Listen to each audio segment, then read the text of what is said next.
Welcome to Talk Tickers, your deep dive into the information that moves markets. Today, we're tearing open a major regulatory update in the biotech sector.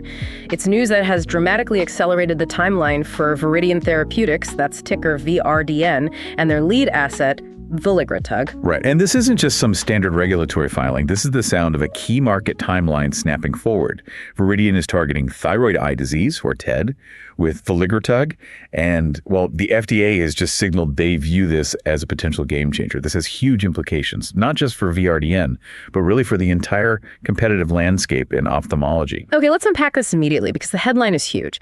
The US FDA formally accepted Viridian Therapeutics Biologics License Application, the BLA, for Veligrotug for TED treatment. That's step one. But here is where the acceleration, really begins. The FDA granted that BLA priority review designation. And for investors, that designation is everything. It's critical. It sets a firm, non-negotiable PDUFA. That's Prescription Drug User Fee Act, target action date of June 30, 2026. What this does is it removes maybe the single biggest element of binary risk, which is regulatory uncertainty. It anchors the drug's potential commercial launch on a specific date, which is, almost 18 months earlier than a standard review. It's the FDA basically saying, we've seen enough compelling data that we want this on the market as soon as possible. And this high priority comes right after the breakthrough therapy designation that Veligrotug already got back in May 2025. So it confirms the agency's been watching this asset with high conviction for over a year now. And to really appreciate the scale of this win, you have to understand the disease they're fighting. Thyroid eye disease, sometimes called Graves' ophthalmopathy, is a nasty chronic autoimmune inflammatory disorder. I know that visually is often recognized by that striking appearance of proptosis, the bulging eyes, but the symptoms go so far beyond just cosmetic concerns. Oh, absolutely. The pathology is complex, but in simple terms, the immune system mistakenly targets the TSHR. That's the thyroid stimulating hormone receptor. And it's found on fibroblasts in the eye muscles and orbital fat. You can think of this as the primary ignition switch for the disease. When the autoantibodies bind there, it just triggers this massive inflammation and expansion of those tissues. And because the eye socket is rigid bone, that expansion, it leads to incredible pressure and dislocation. Exactly. The key symptoms are proptosis, eyelid retraction, and critically, diplopia, which is severe double vision. And while many cases can be managed, about 3 to 5% of patients, they progress to really severe disease. They risk permanent sight loss from compression of the optic nerve. It's a profound unmet need. So Veligrotug works by targeting a different receptor, the anti-insulin-like growth factor 1 receptor, or IGF-1R. If the TSHR is the ignition switch, why is hitting IGF-1R the successful strategy? It's a validated, critical secondary lock. It's brilliant, really. When TSHR is activated, it also activates the IGF-1R signaling pathway.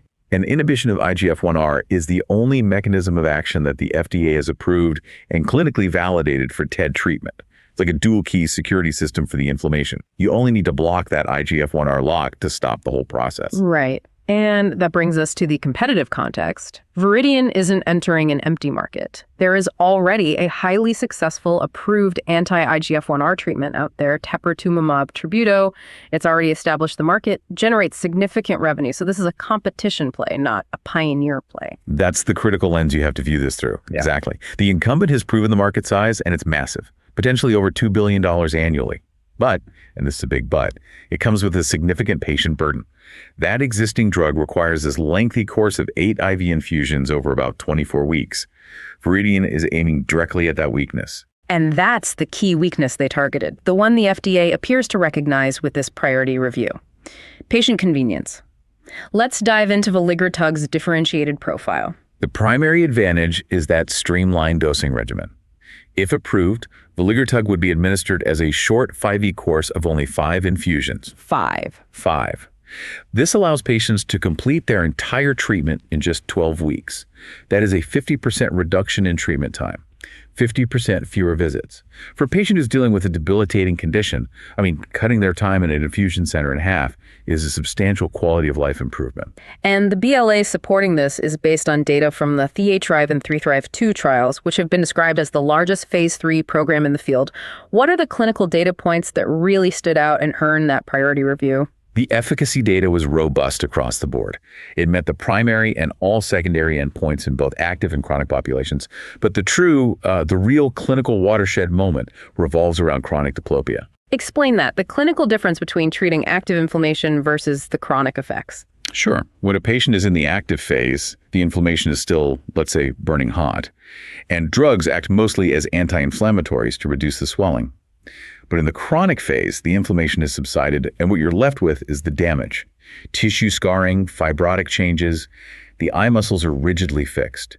That's why chronic TED is so hard to treat, and why that persistent double vision, the diplopia, is often permanent.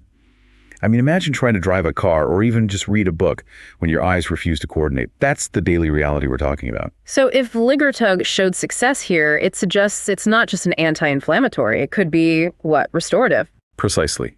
For the first time ever in a global phase 3 trial in chronic TED patients, as the THRIVE-2 study Veligrotug showed a statistically significant resolution of diplopia. We're talking about 32% of chronic patients achieving complete resolution of double vision. That's an 18% improvement over placebo. This is a huge clinical differentiator. It suggests it can potentially reverse some of that structural damage. And beyond the chronic phase, what about croptosis? The eye bulging, how quickly did the drug work there? Very quickly. In that same THRIVE-2 chronic study, the proptosis responder rate was 56% at week 15. That's an extremely strong 48% placebo-adjusted rate. And importantly, that response had a rapid onset. You could see as early as 3 weeks after the very first infusion. So rapid response and the potential to resolve long-term damage like diplopia in chronic patients. That addresses both speed and depth of impact. And you had to emphasize durability, which is essential. Data from the earlier THRIVE trial showed that 70% of those who were proptosis responders at week 15, they maintained that response all the way through week 52. So you get fast, deep, and lasting results. And it's all wrapped up in a much shorter course of treatment. Speaking of differences, we also have to look at safety. The existing anti-IGF-1R therapy is known to carry specific safety signals, particularly around hearing impairment. What did the safety profile for Veligrotug look like? The drug was generally well tolerated across the board, but Viridian was very specific in reporting the adverse event detail for hearing impairment, a 9.6% placebo-adjusted rate. Now, you can never make definitive cross-trial comparisons, but that figure is suggestive. It suggests a potentially lower incidence rate compared to what's been reported for the incumbent. If that perception holds up commercially, it provides a critical third advantage right alongside convenience and chronic efficacy. Okay, so we have a fast-track IV drug with a PDUFA date of June 2026. This brings us to the investor thesis. Viridian is not just relying on this single IV drug. Their whole strategy is built around establishing a multi-asset franchise in the TED market. That's the key investment narrative. The priority review locks in the immediate revenue generator, Veligrotug. But the real potential multiplier, the thing that's embedded in the company's valuation, comes from the follow-up product, VRDN-003. Tell us about that, the next leg of this pipeline. This is where the commercial dominance thesis really takes flight. VRDN-003 is positioned as the potential best-in-class treatment. It has the same effective binding domain as Veligrotug, but it has been engineered with a significantly longer half-life. And critically, it's designed to be a subcutaneous anti-IGF-1R antibody. Switching from IV to sub-Q, so that's the difference between going to an infusion center for hours versus a simple injection at home. That's a huge leap. It's a commercial tidal wave. VRDN-003 is in 2 phase 3 trials right now, Reveal 1 and Reveal 2. Top-line data is expected in the first half of 2026. So think about that. The readout for the superior sub-Q version is anticipated just months before the IV version is expected to get its approval in June. Wait, okay, isn't there a huge risk here? If they launch the IV version in June 2026, they have to build out an entire commercial infrastructure just to pivot away from it 6 months later. Is that strategy messy or genius? It's the definition of a high-confidence strategic gamble. They're using the IV drug, Veligrotug, as the bridge, a bridge to validate their mechanism, get that regulatory approval, and rapidly build commercial payer relationships. Once it's approved, they can immediately leverage that entire infrastructure to roll out the superior, more convenient sub-Q formulation. They are essentially cannibalizing their own IV market to ensure complete dominance of the entire space. That makes sense. Establish the beachhead with the IV, then use the sub-Q to secure the territory long term. What about internationally? Is this a US-only story? Not at all. They're mobilizing globally. Viridian plans to submit their marketing authorization application to the European Medicines Agency in Q1 2026. Plus, they already secured a key partnership with Kasei Pharmaceutical for Japan, and that covers both Veligrotug and Viridian 003. And financially, do they have the capital to fund a global launch, 2 phase 3 readouts, and this commercial pivot? The foundation is strong. They report a massive cash position. They have runway deep into the second half of 2027. So that financial health means they are covered for the launch of Veligrotug, the critical data readouts for the subcutaneous version, and even their earlier pipeline. The financing is in place. Now it's purely about execution. But as you said earlier, the valuation already have high expectations baked in. If that Viridian 003 data stumbles, the downside could be severe. That's the core risk. This news, it just accelerates the clock on existing expectations. It doesn't fundamentally change the risk profile. It just brings the outcome, success or failure, much closer. And this brings us to our infamous segment. Right, where we remind you that we are analysts sharing our perspective. We are not licensed financial advisors, and you should perform your own due diligence. This is not financial advice, but given the accelerated timeline for the IV drug, which is locked in for June 2026, and the data for the potential market-dominating sub-Q version dropping just before that, well, the market opportunity is crystallized. The market is currently pricing in the success of the IV version, sure. But it is, we believe, underappreciating the sheer commercial power of the sub-Q version to really corner the entire, $2 billion IGF-1R market. So here's the outrageous but plausible trade idea pitched to capitalize on this specific catalyst map. We initiate a high-conviction long position in Viridian, ticker VRDN, capitalizing explicitly on the anticipated success and superior convenience of the Viridian 003 subcutaneous formulation. The rationale being that a low-volume, infrequent, self-administered injection in a validated disease space, that's a commercial slam dunk. Payers and patients will rush toward it.